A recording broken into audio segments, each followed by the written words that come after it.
오늘은 종려주일입니다.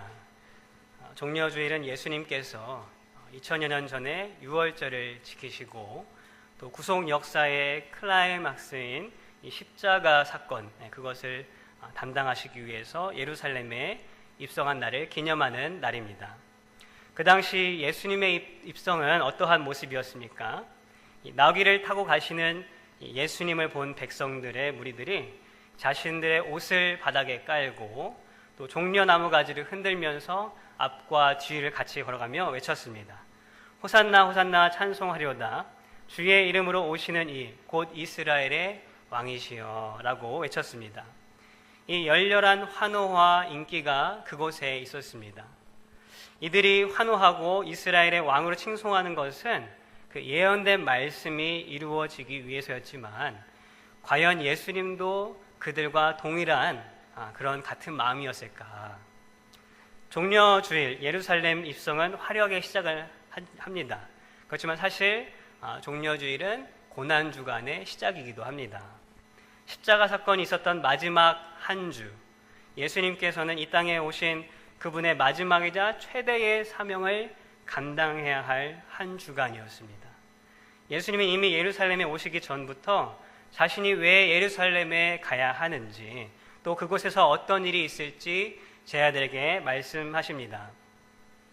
보라, 우리가 예루살렘에 올라가노니 인자가 대제사장들과 서기관들에게 넘겨지매 그들이 죽이기로 결의하고 이방인들에게 넘겨주겠고 그들은 능욕하며 침뱉으며 채찍질하고 죽일 것이나 그는 3일 만에 살아나리라. 예수님의 입성은 분명 영광으로의 관문이었습니다.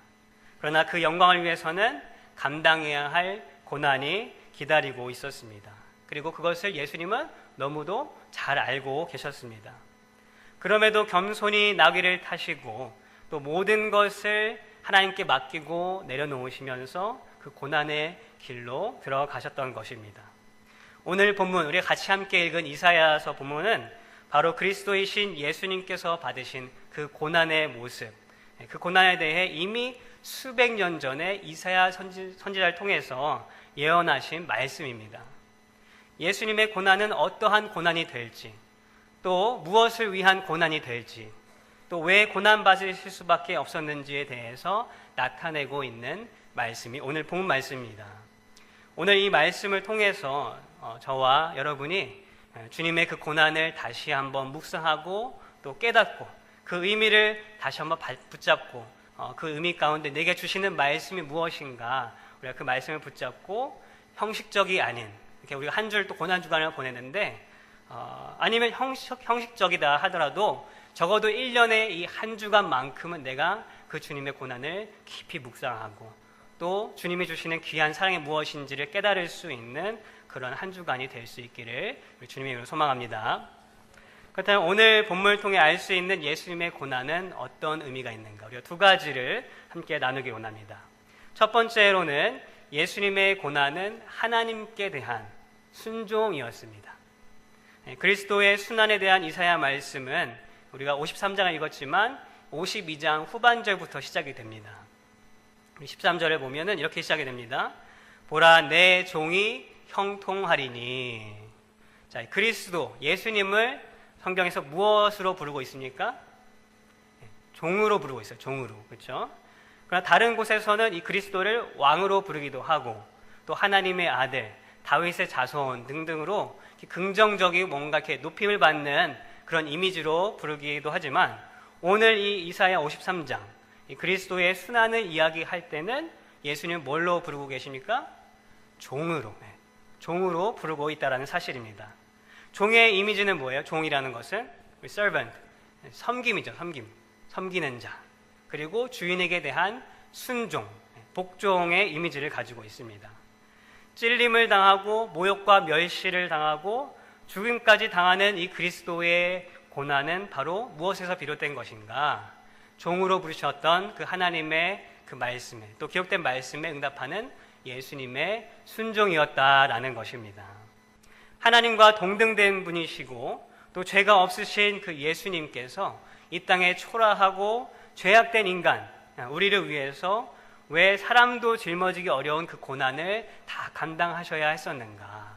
그 이유는 바로 순종이었다라는 것입니다. 이 그리스도의 순종에는 두 가지 면이 있습니다. 첫 번째는 하나님이 죄인을 구원하시는 그 구속의 역사, 구원의 역사가 있죠. 그 역사를 이루시기 위해서 순종하시는 순종입니다.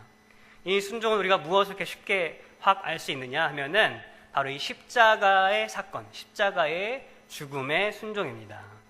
우리를 위해서 속죄의 제물로 그분의 생명을 내어주시는 그 순종함.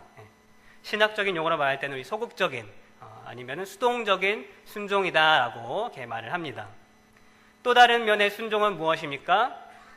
예수님께서 인간으로 오셔서 이 땅에 인간의 몸을 가지고 오셔서 또 인간으로 살아가신 그 온전한 삶의 모습이 곧 순종이고 예수님께는 고난이었습니다. 우리가 예수님의 고난 생각하면 보통 무엇이 떠오릅니까? 우리가 뭐 영화로도 이렇게 보통 보는 것들도 있고 또 성경을 통해서 아는 것도 있고 해서 보통 고난이라고 생각할 때에는 이 고난 주간이 한 주간 있었던 사건들, 예수님께서 매를 맞으시고 모욕당하시고 또 버림받으시고 또 십자가의 죽음을 겪으시는 그러한 고난들만이 우리가 보통 생각되기 쉽습니다. 그런데 사실 예수님께는 이 땅에 인간의 몸을 가지고 인간과 같이 똑같이 삶을 사셨다, 그 삶으로 오셨다라는 자체가 고난이고 모욕이었습니다. 우리는 다 인간이니까 그게 무슨 고난이고 모욕이겠는가 하지만 예수님은 잘 생각해 보세요. 예수님은 하나님이세요. 하나님 그 자체 계십니다. 모든 것이 완벽하고 완전한 존재이셨어요. 그런데 시공간에 한계가 있는 이런 몸을 가지고 오시고 또 그보다 더한 것이 하나님이 싫어하시는 그 죄악, 온갖 죄악과 그 유혹이 있는 그 인간의 모습을 살았다는 것 자체가 하나님께 또 예수님께 대한 모욕이고 고난이었다라는 것입니다. 어떤 목사님께서 그것에 대해서 이렇게 표현을 하신 글을 본 적이 있습니다. 이 목사님은 이 애완동물, 특별히 개를 되게 좋아하시는 분이십니다.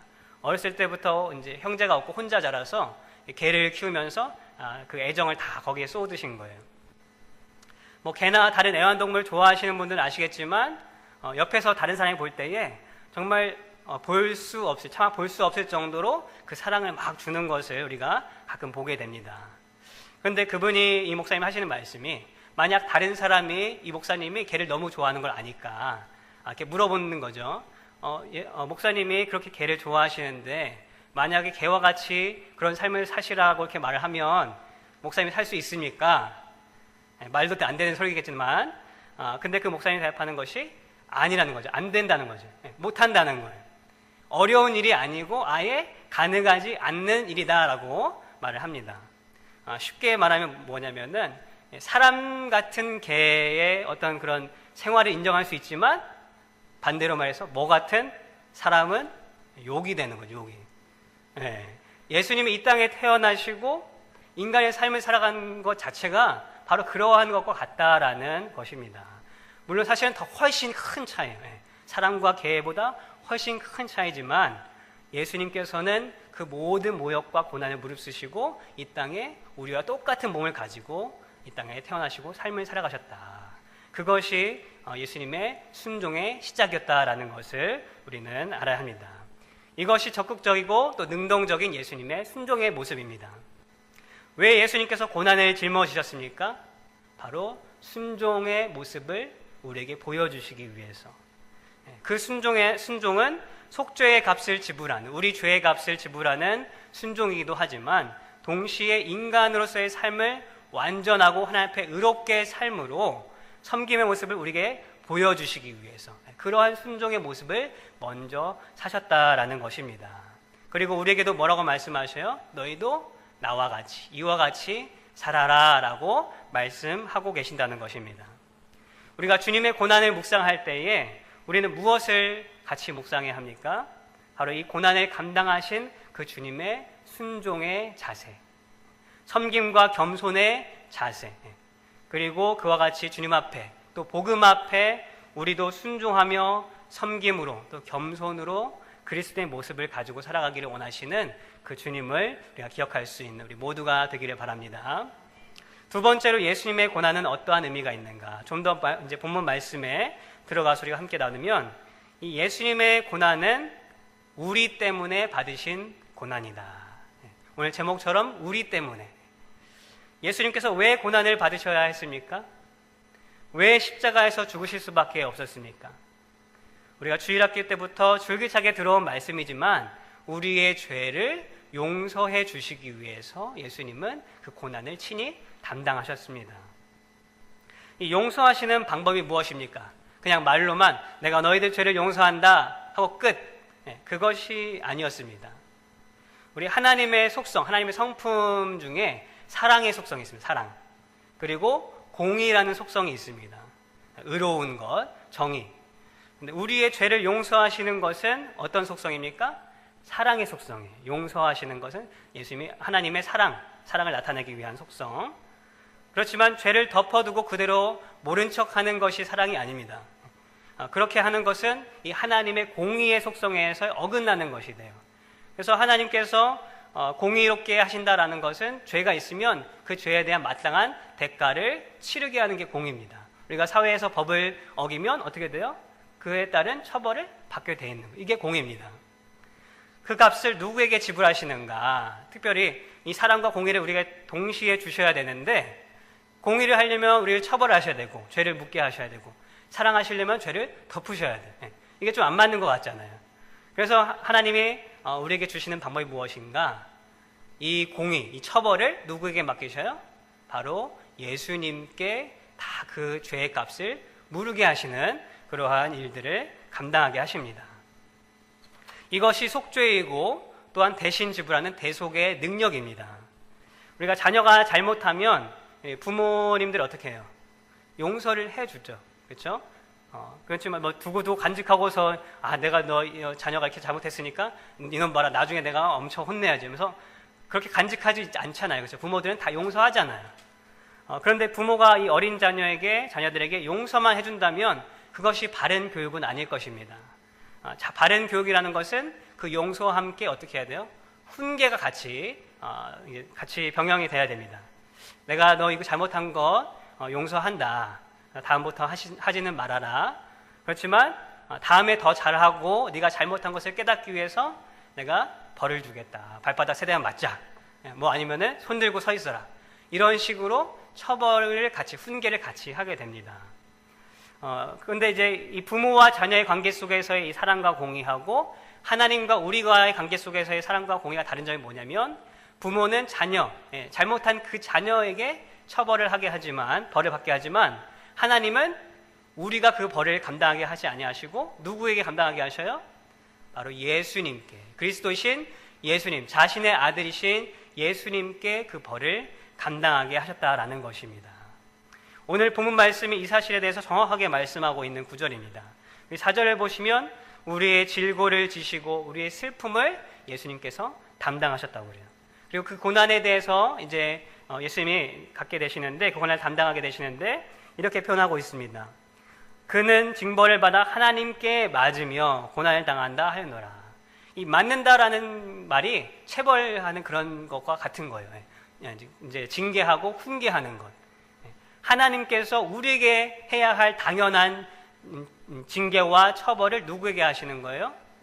예수님께 매를 드시는 거예요.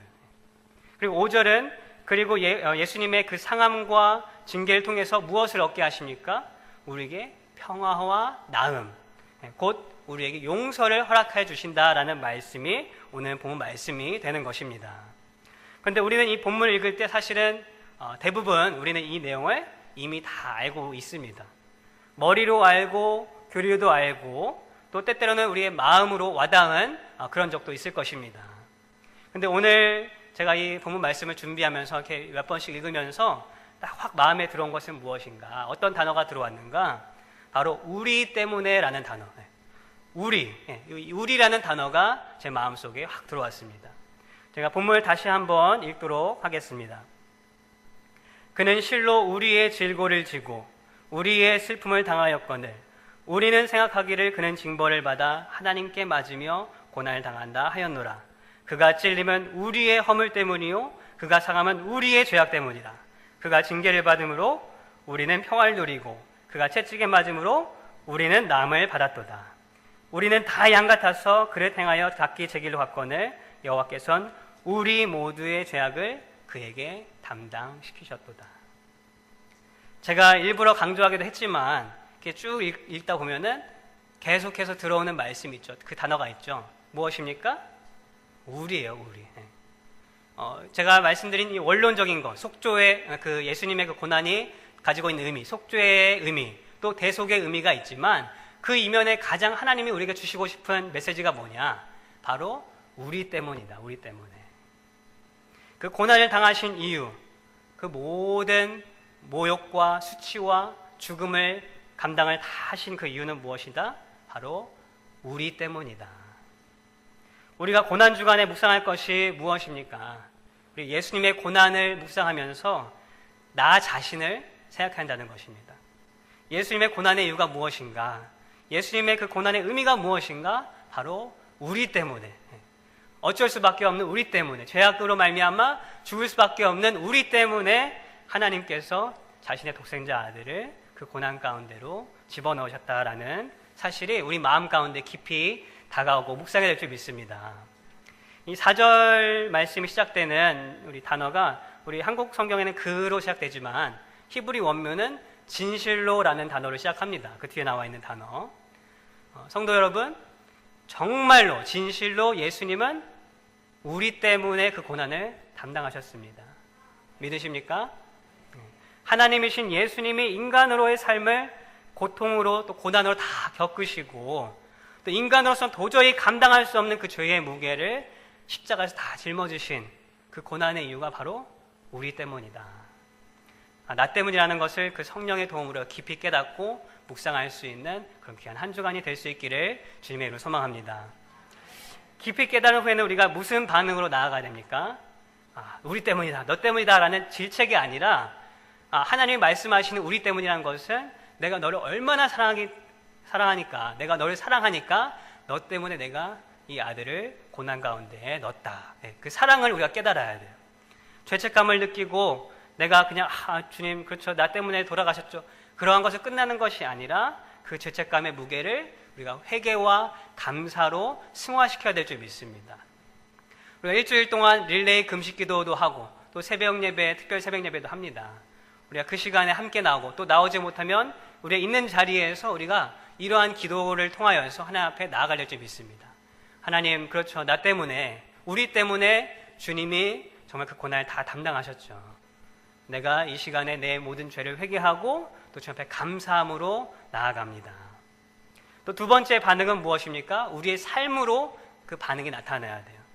예수님께서 고난을 끝까지 견뎌내시고 감당하신 것은 예수님의 그 순종의 모습이기도 하지만 바로 우리를 향한 사랑 때문이다라는 것을 우리는 잊지 말아야 됩니다. 그리고 예수님이 말씀하신 마지막까지 가르치신 것이 바로 그 사랑이고 또 우리도 그와 같이 살기를 원하셨습니다.